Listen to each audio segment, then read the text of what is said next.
শুভ সকাল প্রিয় শিক্ষার্থীবৃন্দ। আমি শ্রীকুমার টিটো, সহকারী অধ্যাপক হিসাব বিজ্ঞান বিভাগ, তোমাদের সকলকে হিসাব বিজ্ঞান ক্লাসে স্বাগত জানাচ্ছি। আশা করছি তোমরা সকলেই ভালো আছো এবং নিয়মিত পড়ালেখা করছো, কারণ সময় এবং নদীর স্রোত কারোর জন্যই অপেক্ষা করে না। করোনায় যদিও সব কিছু থেমে আছে, তবুও আমরা অনলাইনে তোমাদের সাথে যুক্ত থেকে সময়গুলো সঠিকভাবে ব্যবহারের নির্দেশনা দিয়ে যাচ্ছি। তেমনি আজকে চলো দেখে আসি তোমাদের জন্য হিসাব বিজ্ঞান বিভাগের বা হিসাব বিজ্ঞান বিষয়ের পাঠে কি রয়েছে।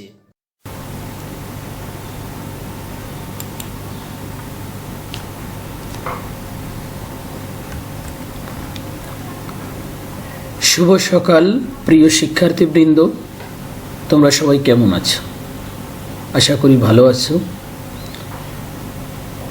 দীর্ঘদিন কলেজ বন্ধ রয়েছে। আমি এবং পরিতোষ স্যার দুইজন তোমাদের অ্যাকাউন্টিং ক্লাস কন্টিনিউ করছি। বিগত 5টি ক্লাস পরিতোষ স্যার আর্থিক বিবরণীর উপর নিয়েছেন, নিয়মনীতির উপর নিয়েছেন। আজ ষষ্ঠ ক্লাসে আমি শ্রীকুমার টিটো, সহকারী অধ্যাপক হিসাব বিজ্ঞান বিভাগ, তোমাদের সাথে আছি।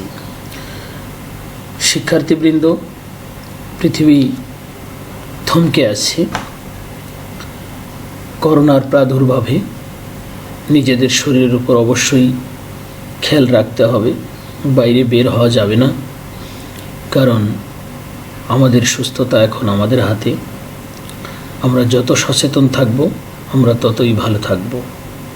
তাই আশা করব সবাই স্বাস্থ্যবিধি মেনে চলবে এবং আমাদের নিয়মিত যে অনলাইন ক্লাস রয়েছে এবং জুম ক্লাস হচ্ছে, সেই সাথে তোমরা সবসময় থাকবে এবং নিয়মিত লেখাপড়া করবে, কারণ যে সময়টি চলে যাচ্ছে সেই সময়টি আর ফিরে আসবে না।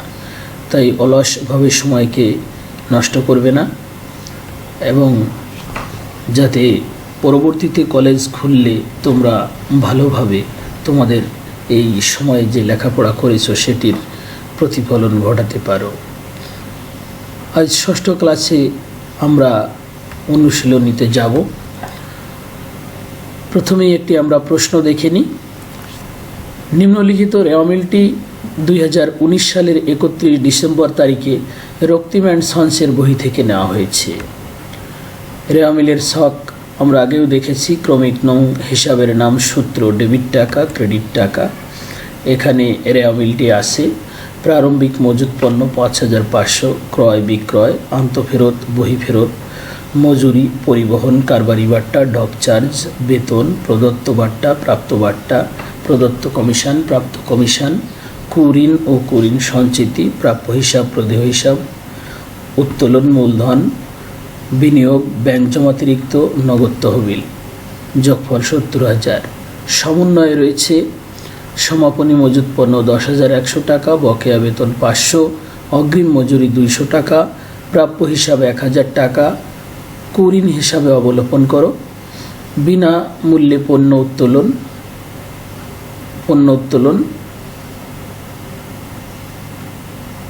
1,000 টাকা।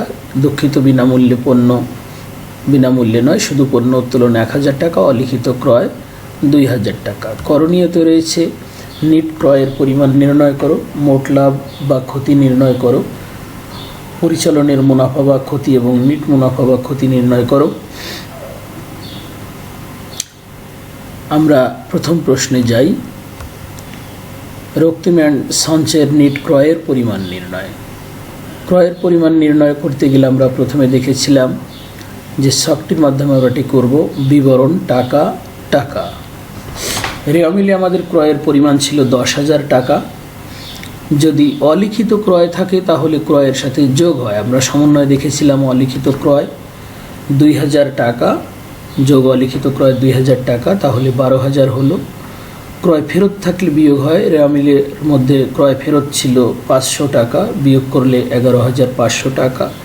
কারবারি বাট্টা ক্রেডিট দিকে ছিল 500 টাকা, অর্থাৎ কারবারি বাট্টা 500 টাকা বাদ দিলে 11,000 টাকা। পণ্য উত্তোলন 1000 টাকা, অর্থাৎ ক্রয় থেকে এটি বিয়োগ হয়। 1000 টাকা বাদ দিলে আমাদের নিট ক্রয়ের পরিমাণ 10,000 টাকা। এটি হলো আমাদের নিট ক্রয়। এরপরে খ নম্বর প্রশ্নে ছিল মোট লাভ বা ক্ষতি নির্ণয় করো। আর্থিক বিবরণীর যে ছক রয়েছে সেই ছকটি এমন, এবং লেখার সময় 3 লাইনে শিরোনামটি লিখতে হয়। প্রথমে কোম্পানির নাম রক্তিম অ্যান্ড সন্স এর বিশদ আয় বিবরণী, ব্র্যাকেটে আমরা লিখেছি মোট লাভ বা ক্ষতি নির্ণয়, কারণ এটি একটি আংশিক বিশদ আয় বিবরণী হচ্ছে এখানে। কারণ বিশদ আয় বিবরণীটি হয় একবারে শুরু থেকে নিট লাভ পর্যন্ত, কিন্তু এখানে আমরা মোট লাভ নির্ণয় করব, তাই এটি আংশিক বিবরণী। এবং 2019 সালের 31 ডিসেম্বর তারিখে সমাপ্ত বছরের জন্য। তারপরে বিশদ আয় বিবরণীর ঘর, বিবরণ টাকা এবং মোট টাকা। এটি শুরু হয় বিক্রয় দিয়ে। প্রথমেই আমরা আসি বিক্রয় আছে আমাদের 15,000 টাকা, প্রত্যক্ষ আয় এটি। এর সঙ্গে আছে আন্তঃফেরত বা বিক্রয় ফেরত 800 টাকা বাদ, তাহলে 15,000 থেকে 800 বাদ দিলে 14,200 টাকা। তারপরে কারবারি বাট্টা 800 টাকা বাদ দিলে আমাদের নিট বিক্রয়ের পরিমাণ হলো 13,200 টাকা। এখন আমরা এই নিট বিক্রয় থেকে বিক্রিত পণ্যের ব্যয় বাদ দিব। বিক্রিত পণ্যের ব্যয় অর্থাৎ প্রত্যক্ষ যে খরচগুলো রয়েছে সেগুলি দেখি কি রয়েছে সেখানে। প্রথমেই আসি প্রারম্ভিক মজুত পণ্য, এটি একটি প্রত্যক্ষ ব্যয়, বিক্রিত পণ্যের অন্তর্ভুক্ত হয়। তারপরে আসছে নিট ক্রয় ক থেকে আনিত, অর্থাৎ আমরা নিট ক্রয় ক নম্বর প্রশ্নে বের করেছিলাম সেটি আনলাম। তারপরে দেখা যাচ্ছে রয়েছে মজুরি বা শ্রম ছিল 1000 টাকা, সমন্বয় ছিল অগ্রিম মজুরি 2000। আমরা আগেই জেনেছি যে অগ্রিম থাকলে সেটি বিয়োগ হয়, বাদ দিলে 800 টাকা। ক্রয় পরিবহন বা পরিবহন এটি রয়েছে 500 টাকা রেওয়া মিলে। তারপরে ডক চার্জ ছিল 700 টাকা, এবং এই টোটাল প্রত্যক্ষ ব্যয়ের যোগফল ছিল 17,500। আর 17,500 সমন্বয়ে আমাদের সমাপনী মজুত পণ্য ছিল 10,100 টাকা।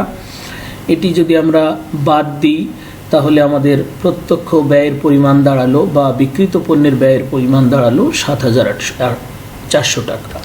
এখন এই 13,400 টাকা থেকে যদি আমরা 7,400 টাকা বাদ দিই তাহলে আমাদের মোট মুনাফা হলো 6,000 টাকা। শিক্ষার্থীবৃন্দ, কোনো বিষয়ে যদি প্রশ্ন থাকে তাহলে তোমরা জুম ক্লাসে যখন আমি তোমাদের সাথে লাইভ থাকব তখন অবশ্যই প্রশ্ন করবে। এরপরে ছিল আমাদের পরিচালনের মুনাফা বা ক্ষতি নির্ণয় গ নম্বরে। তো এটাও ঘর একই রকম, রক্তিম অ্যান্ড সন্সের বিশদ আয় বিবরণী, পরিচালনের লাভ ক্ষতি নির্ণয় 2019 সালের 31 ডিসেম্বর তারিখে সমাপ্ত বছরের জন্য। তো মোট লাভ আমাদের আমরা একটু আগেই বের করেছি 6,000 টাকা। এখান থেকে আমরা বাদ দিব পরিচালন ব্যয়সমূহ। বাদ পরিচালন ব্যয়। পরিচালন ব্যয়ের মধ্যে আমাদের ছিল অঙ্কের মধ্যে বেতন ছিল 2,000, সমন্বয়ে বলা ছিল বকেয়া বেতন 500, অর্থাৎ মোট বেতনের পরিমাণ হলো 2,500 টাকা। প্রদত্ত বাট্টা ছিল 800 টাকা, প্রদত্ত কমিশন ছিল 1200 টাকা রেওয়া মিলে। তারপরে ছিল কুরিং 600 টাকা, সমন্বয়ে ছিল প্রাপ্য হিসাবের 1,000 টাকা আদায়যোগ্য নয়, অর্থাৎ এটা কুরিং হিসাবে অবলোকন করা হবে, এই জন্য এটি যোগ হয়, অথবা এটির আরেকটি নাম নতুন কুরিনও কেউ বলে থাকে। যোগ করলে হলো 1600। এবং সমন্বয়ে কুরিন সঞ্চিতি দেওয়া আছে 1,000 টাকা, যেটাকে আমরা লিখেছি পুরাতন কুরিন সঞ্চিতি। তাহলে এই 1600 টাকা থেকে 600 টাকা বাদ দিলে আমাদের হলো 1,000 টাকা বাদ দিলে 600 টাকা, অর্থাৎ মোট পরিচালন ব্যয় হলো, এগুলো যোগ করলে 5,100 টাকা। এখন 6,000 টাকা থেকে 5,100 টাকা আমরা বাদ দিলে আমাদের পরিচালনের মুনাফা হলো 9,900 টাকা। এরপরে আমরা যদি নিট লাভ ক্ষতি নির্ণয় করতে চাই তাহলে সবটি একই রকমই হবে। রক্তিম অ্যান্ড সন্সের বিশদ আয় বিবরণী 2019 সালের 31 ডিসেম্বর তারিখে সমাপ্ত বছরের। এটা শুরু হবে পরিচালনের মুনাফা নিয়ে। প্রথমেই পরিচালনের মুনাফা, এর সঙ্গে যোগ হবে অন্যান্য সমস্ত প্রকার আয়সমূহ, আমাদের আয়ের মধ্যে প্রথমে ছিল প্রাপ্ত বার্তা 1000 টাকা, প্রাপ্ত কমিশন 600 টাকা, এবং সমন্বয়ে আমরা পাবো বিনিয়োগের উপর একটি পার্সেন্ট দেওয়া ছিল। সেই পার্সেন্ট অনুযায়ী যদি আমরা বিনিয়োগের সুদ নির্ণয় করি, যেটি রেওয়া মিলে নেই, শুধু বিনিয়োগের উপর পার্সেন্ট দেওয়া আছে, সেখানে বিনিয়োগের সুদ বের করলে হয় 1500 টাকা। তাহলে টোটাল আয় আমাদের দাঁড়ালো 3100 টাকা। উপরে 900 টাকার সাথে 3100 টাকার যোগ দিলে আমাদের মোট হলো 4000 টাকা।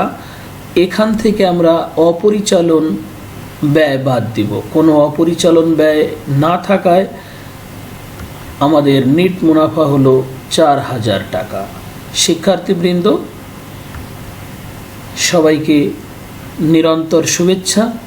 পরবর্তীতে 11:30টার পরে আমরা যখন লাইভে থাকবো, এই স্লাইডগুলি তোমরা ভালো করে দেখবে, বুঝবে এবং বিগত ক্লাসগুলির সাথে এটির লিঙ্ক করে দেখবে যে আমরা যেটা শিখালাম সেটা ঠিক আছে কিনা। তোমরা সবাই ভালো থাকো। তোমাদের সকলকে অসংখ্য ধন্যবাদ আমাদের এই ক্লাসে যুক্ত হওয়ার জন্য।